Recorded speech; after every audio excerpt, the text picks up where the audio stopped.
हाँ तो बेटा लास्ट वीडियो में हम फैक्टर कर रहे थे जो इलेक्ट्रिकल कंडक्टिविटी को अफेक्ट कर रहे थे इलेक्ट्रोलाइटिक सॉल्यूशन की।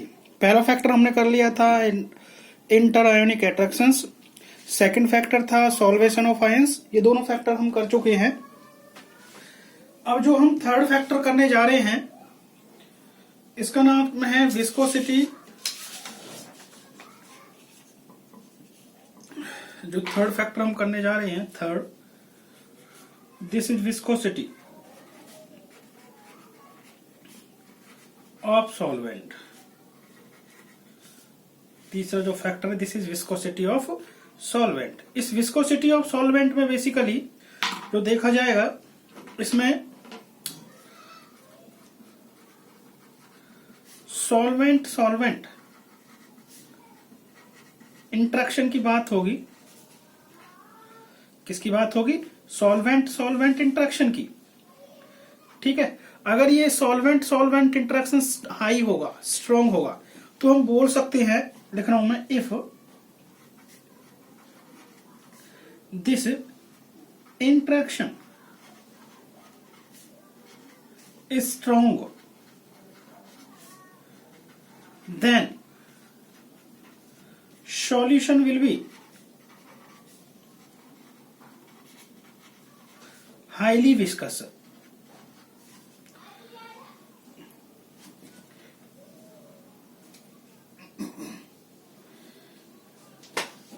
The solution will be highly viscous. ठीक है, इट्स मीन, या देखो एक बार अगर मैं यहां बात कर रहा हूं विस्कोसिटी ऑफ सॉल्वेंट की, इसमें बेसिकली इंटरेक्शन अगर देखा जाता है, सॉल्वेंट सॉल्वेंट इंटरेक्शन की बात की जाती है। अगर ये सॉल्वेंट सॉल्वेंट इंटरेक्शन कैसा होता है?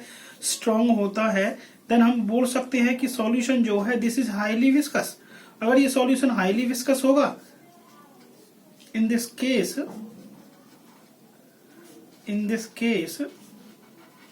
The electrical conductivity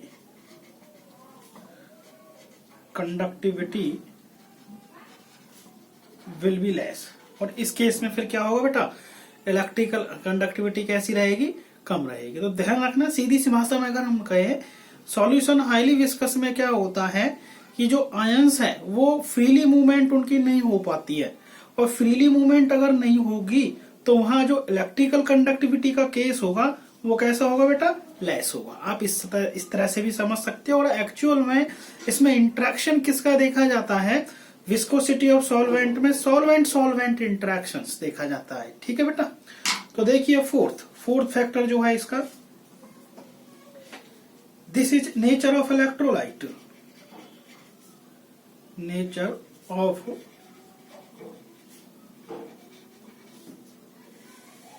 electrolyte. तो इलेक्ट्रोलाइट का नेचर में हमें इसमें किस तरह से बताएंगे? Electrical conductivity nature of electrolyte पे भी डिपेंड करती है। किस तरह से डिपेंड करती है कि in case of strong electrolyte more ions will form in the solution.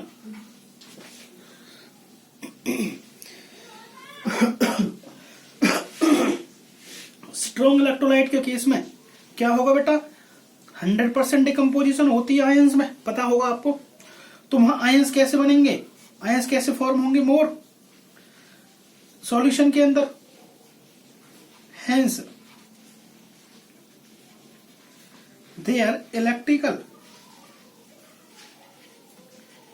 conductivity will be high। कैसी रहेगी बेटा इलेक्ट्रिकल कंडक्टिविटी? हाई। अब ये तो स्ट्रॉन्ग का केस था। whereas in case of weak electrolyte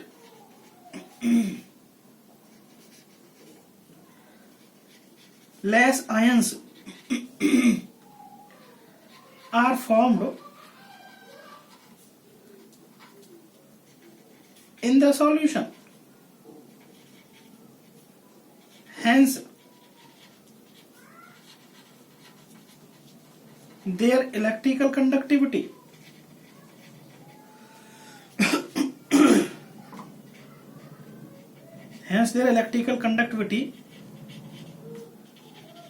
will be less. Weak electrolyte का case चल रहा भाई। वीक इलेक्ट्रोलाइट कौन सा था? जहां 100% डिकम्पोजिशन नहीं था, मतलब आयंस उस केस में कैसे फॉर्म होते हैं? लेस। अगर आयंस सॉल्यूशन में कम है तो इलेक्ट्रिकल कंडक्टिविटी कैसी रहेगी? वो भी कैसी रहेगी बेटा? लेस। क्योंकि इलेक्ट्रोलाइटिक सॉल्यूशन की अगर इलेक्ट्रिकल कंडक्टिविटी की बात की जाती है, वो टोटली डिपेंड करता है उस इलेक्ट्रोलाइटिक सॉल्यूशन के अंदर नंबर ऑफ आयंस पे। ठीक है, पहली बात तो वो नंबर ऑफ आयंस पे ही डिपेंड करेगा। अगर वो नंबर ऑफ आयंस ज्यादा होंगे तो इलेक्ट्रिकल कंडक्टिविटी ऑटोमेटिकली ज्यादा ही रहेगी। ठीक है, और ज्यादा किस केस में रहेगी? स्ट्रॉन्ग के केस में। अगर कम रहेगी तो कम रहेगी। तो यहाँ अगर वो आयंस वीक के केस में आयंस कम बनेंगे तो इलेक्ट्रिकल कंडक्टिविटी कैसे रहेगी? कम रहेगी। तो यहाँ जो टॉपिक था नेचर ऑफ इलेक्ट्रोलाइट, इससे हमें क्लियर हो गया कि जो इलेक्ट्रिकल कंडक्टिविटी है वो इलेक्ट्रोलाइट के नेचर पे भी डिपेंड करती है। ठीक है, क्योंकि स्ट्रॉन्ग के केस में तो इलेक्ट्रिकल कंडक्टिविटी हाई हो जाती है आयंस ज्यादा होने की वजह से, और वीक इलेक्ट्रोलाइट के केस में कंडक्टिविटी लेस हो जाती है कम आयंस की वजह से। तो ये क्लियर हो गया है कि वो जो इलेक्ट्रिकल कंडक्टिविटी है वो इलेक्ट्रोलाइट के नेचर पर भी डिपेंड करती है। आगे आता है फिफ्थ पॉइंट। फिफ्थ है इसमें नेचर ऑफ सॉल्वेंट। अगला पॉइंट कौन सा बेटा? Nature of solvent. इसमें देखो सॉल्वेंट कैसा होना चाहिए? पोलर। ठीक है, इसमें मैं लिख रहा हूं highly polar solvent result more ionisation. ठीक है, हाईली पोलर सॉल्वेंट मतलब सॉल्वेंट ज्यादा से ज्यादा पोलर होना चाहिए। वो जितना ज्यादा पोलर होगा उसमें आयोनाइजेशन उतना ही ज्यादा होगा, मतलब आयंस उतने ज्यादा फॉर्म होने हैं। ठीक है, highly polar solvent result more ionization, hence more ions will formed in the solution. इसका मतलब क्या होगा? नंबर ऑफ आयंस क्या होंगे? ज्यादा होंगे बेटा। इट्स मीन दिस रिजल्ट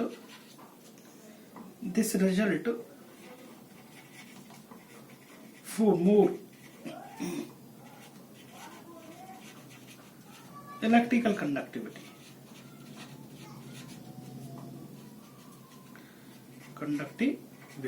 समझ में आ गया? इसमें नेचर ऑफ सॉल्वेंट पे भी डिपेंड करता है भाई इलेक्ट्रिकल कंडक्टिविटी जो है। किस तरह से डिपेंड करता है बता दिया इसने क्लियर, कि सॉल्वेंट पोल ज्यादा से ज्यादा पोलर होना चाहिए। जितना ज्यादा पोलर होगा सॉल्वेंट, आयोनाइजेशन उतनी ज्यादा उस सॉल्वेंट के अंदर, मींस आयंस उतने ही ज्यादा फॉर्म होने हैं। और आयंस ज्यादा फॉर्म होने का मतलब क्या हुआ? इलेक्ट्रिकल कंडक्टिविटी कैसी रहेगी? उतनी ही ज्यादा रहेगी। बेटा समझ में आ गया होगा। अगला जो टॉपिक देख रहे हैं हम इसमें, अगला जो टॉपिक करने जा रहे हैं, दिस इज फिफ्थ जो पॉइंट है। एक मिनट पेज मैं लेके आता हूँ, एक मिनट रुको बस, वेट करो।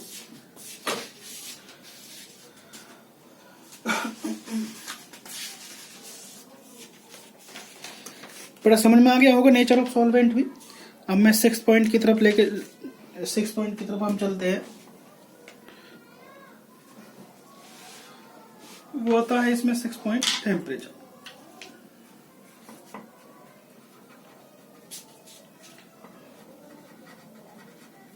पॉइंट है टेम्परेचर। ठीक है,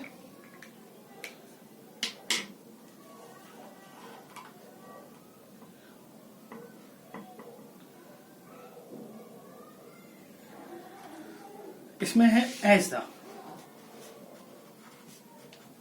temperature increase,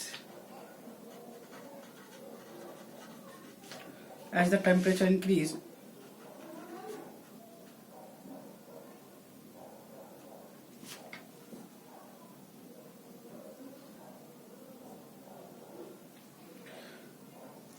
the ionization will also be increased.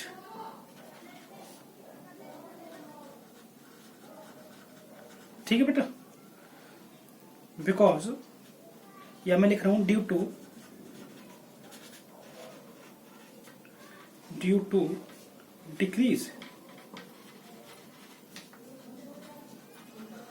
in the due to decrease in the interaction between the solute and solvent molecules. ठीक है, as the temperature increase the ionization will also be increase. भाई temperature अगर बढ़ाएंगे तो ionization क्या होगी बेटा, वो आयनाइजेशन बढ़ जानी है, आयंस ज्यादा फॉर्म होंगे। कैसे फॉर्म होंगे, क्योंकि टेम्परेचर क्या कर देगा, वो जो इंट्रैक्शन है सॉल्यूट का और सॉल्वेंट का, या सॉल्यूट सॉल्यूट सॉल्वेंट सॉल्वेंट या सॉल्यूट सॉल्वेंट का, वो कैसा हो जाएगा, वो डिक्रीज हो जाएगा बेटा। उसकी वजह से क्या होगा, आयंस विल फॉर्म, आयनाइजेशन ज्यादा होगा और टेम्परेचर मींस क्लियर हो गया होगा कि टेम्परेचर बढ़ाया, और टेम्परेचर बढ़ाने के साथ में जो इलेक्ट्रिकल कंडक्टिविटी है वो ऑटोमेटिकली क्या हो जाएगी बेटा, बढ़ जाएगी। समझ में आ गया बेटा। बस क्लियर सी बात है कि हाँ, इस केस में आपने टेम्परेचर बढ़ाया और टेम्परेचर बढ़ाने के साथ में आयनाइजेशन बढ़ गया। ठीक है, क्योंकि टेम्परेचर ने क्या कर दिया, जो हमारे पास सॉल्यूट है और सॉल्वेंट है उसके इंटरेक्शन को वीक कर दिया, और वीक करने से क्या होगा, आयन ज्यादा बनेंगे और जो हमारे पास इलेक्ट्रिकल कंडक्टिविटी है उस दौरान बढ़ जानी है। आगे देखिए 7th पॉइंट, इसका जो 7th पॉइंट है वो है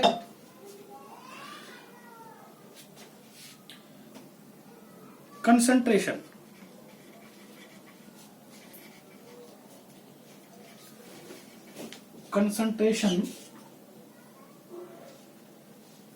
of electrolytic solution.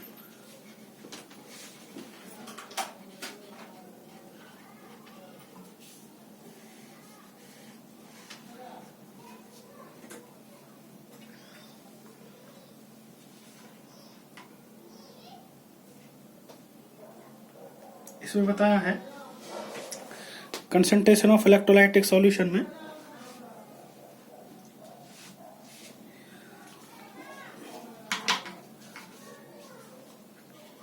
Molar conductance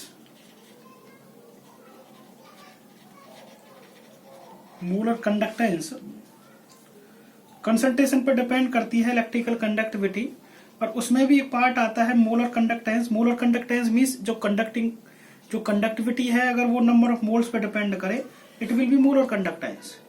तो मोलर कंडक्टेंस जो है ये क्या होगी, मोलर कंडक्टेंस विल डिक्रीज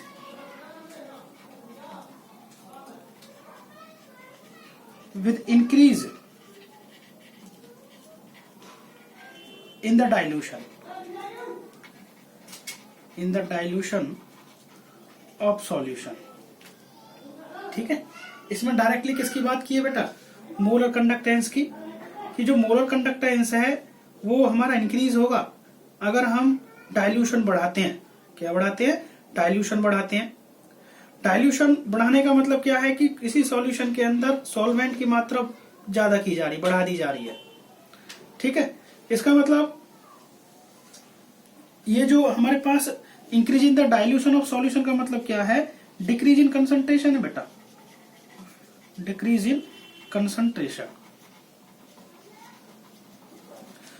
इसमें बताया कंसंट्रेशन ऑफ इलेक्ट्रोलाइटिक सॉल्यूशन की अगर हम बात करें तो ये जो फैक्टर है ये भी इलेक्ट्रिकल कंडक्टिविटी को अफेक्ट करता है, और वो अफेक्ट भी किस तरह से करता है, ये अफेक्ट करता है बेसिकली मोलर कंडक्टेंस को, कि जो मोलर कंडक्टेंस होती है वो बेसिकली डिक्रीज हो जाती है अगर हम सॉल्यूशन को बहुत ज्यादा डाइल्यूट करते हैं, मतलब डाइल्यूशन बढ़ा रहे हैं, कितना भी बढ़ा रहे हैं। अब डाइल्यूशन बढ़ाने का मतलब क्या है कि वो जो आयंस की कंसंट्रेशन है सॉल्यूशन के अंदर वो पर यूनिट वॉल्यूम के अंदर क्या हो जाती है, वो कम होती जाती है। वो लिखा है मैंने यहाँ ब्रैकेट में, decrease in the concentration of ions in per unit volume. इसका मतलब ये है इन पर यूनिट वॉल्यूम। तो इस दौरान हमें ये क्लियर हो गया होगा कि जो इलेक्ट्रिकल कंडक्टिविटी है उसमें मोलर कंडक्टेंस जो है वो भी डिपेंड किस पे करता है, वो भी कंसंट्रेशन पे डिपेंड करता है कि कंसंट्रेशन अगर हम डिक्रीज करेंगे तो मोलर कंडक्टिविटी इंक्रीज होगी। अगला आता है इसमें 8th पार्ट जो है, this is size of ions. Size of ions में क्या होगा, मोर, अगर if size of ions is large, size कैसा है बेटा, लार्ज या बिग बोले हम, then their movement will be less, movement will be less during electrical conductance, या their movement will be less बोल दिया, ठीक है। hence their electrical conductance will also be less। सीधा सीधा है, अगर आयंस आपके चलो फॉर्म भी हो गए किसी इलेक्ट्रोलाइटिक सॉल्यूशन में, अगर उस आयंस का साइज काफी बड़ा है और साइज बड़ा होगा तो उनकी मूवमेंट कम होगी आयंस की, और मूवमेंट कम होगी तो इलेक्ट्रिकल कंडक्टेंस कम। तो हमें एक बात तो क्लियर हो गई है कि साइज हमारा छोटा होना चाहिए, ठीक है, आयंस ज्यादा हो और साइज छोटे से छोटा हो आयंस का, तो उस केस में हमारी इलेक्ट्रिकल कंडक्टिविटी ज्यादा रहेगी। बात क्लियर होगी। तो देखो पहला जो टॉपिक है इसमें, जो पहला जो 6th जो फैक्टर हम पढ़ रहे थे वो टेम्परेचर था, कि टेम्परेचर अगर बढ़ाया इलेक्ट्रिकल कंडक्टिविटी क्या होगी, बढ़ेगी, क्योंकि उस दौरान टेम्परेचर बढ़ाने के साथ में सॉल्यूट और सॉल्यूट सॉल्वेंट या सॉल्यूट सॉल्वेंट इंटरेक्शन है वो कैसा हो जाएगा, वो डिक्रीज हो जाएगा, जिससे आयंस कैसे फॉर्म होंगे, ज्यादा फॉर्म होंगे, और उस दौरान इलेक्ट्रिकल कंडक्टिविटी बढ़ जाएगी अगर आयंस ज्यादा होंगे। सेकंड है इसमें 7th जो है इसमें 7th part, this is concentration of electrolytic solution. Means ये जो कंसंट्रेशन का फैक्टर है ये भी इलेक्ट्रोलाइटिक कंडक्टेंस को अफेक्ट करता है, ठीक है। अब इस कंसंट्रेशन को इलेक्ट्रिकल कंडक्टेंस में कौन सा पार्ट अफेक्ट करता है, वो है मोलर कंडक्टेंस। कंडक्टेंस का एक पार्ट है मोलर कंडक्टेंस, मतलब ऐसा कंडक्टेंस जो नंबर ऑफ मोल्स पे डिपेंड करे, उसकी बात की जा रही है। तो इलेक्ट्रिकल कंडक्टेंस में मोलर कंडक्टेंस जो होगा वो बेसिकली क्या होगा, डिक्रीज होगा अगर हम सॉल्यूशन को, molar conductance will decrease with increase in the dilution. Decrease नहीं, ये इंक्रीज आएगा बेटा, यह मोलर कंडक्टेंस जो है ये डिक्रीज नहीं, क्या आएगा, इंक्रीज। मैं लिख रहा हूं यहां इंक्रीज, कि मोलर कंडक्टेंस जो है वो इंक्रीज होगा अगर हम सॉल्यूशन को जितना ज्यादा डाइल्यूट करेंगे। डाइल्यूटन का मतलब होता है कि सॉल्यूशन में सॉल्वेंट की मात्रा बढ़ा देना। अगर मैं किसी सॉल्यूशन में सॉल्वेंट की मात्रा बढ़ा रहा हूं तो पर यूनिट वॉल्यूम में नंबर ऑफ आयंस क्या हो जाएंगे, घट जाएंगे, और जिसके कारण मोलर कंडक्टेंस बढ़ जाएगी, मतलब कंसंट्रेशन घटी और मोलर कंडक्टेंस बढ़ गया। क्लियर हो गया होगा। आगे देखो size of ions. Size of ions का डायरेक्ट रिलेशन है कि अगर साइज का आयंस का अगर साइज हमारा जितना ज्यादा होगा मूवमेंट उतनी कम होगी, और मूवमेंट जितनी कम होगी इलेक्ट्रिकल कंडक्टेंस उतनी ही डिक्रीज हो जानी है। तो दो फैक्टर इलेक्ट्रिकल जो हमारे पास इलेक्ट्रिकल कंडक्टेंस है, दो फैक्टर बहुत ज्यादा अफेक्ट कर रही है आपको, कि उसमें इलेक्ट्रिकल कंडक्टेंस में क्या जरूरी है, एक तो नंबर ऑफ आयंस ज्यादा होने चाहिए सॉल्यूशन में, और दूसरा आयंस का साइज छोटे से छोटा होना चाहिए। तो उस दौरान इलेक्ट्रिकल कंडक्टेंस जो होगा वो कैसा होगा बेटा, इलेक्ट्रिकल कंडक्टेंस कैसा होगा, हाई होगा। तो बेटा आज के लिए बस इतना ही, हमने जो फैक्टर्स थे वो फैक्टर्स क्लियर कर चुके हैं। अब जो नेक्स्ट पार्ट है इस यूनिट का वो हम नेक्स्ट वीडियो में डिस्कस करेंगे। बस मैं आपसे फिर एक बात दोबारा से कहना चाह रहा हूं कि अभी भी आपने मेरे चैनल को शेयर और सब्सक्राइब नहीं किया है तो सबसे पहले शेयर और सब्सक्राइब करें, ठीक है। तो बेटा ठीक है बेटा, आज के लिए बस इतना ही।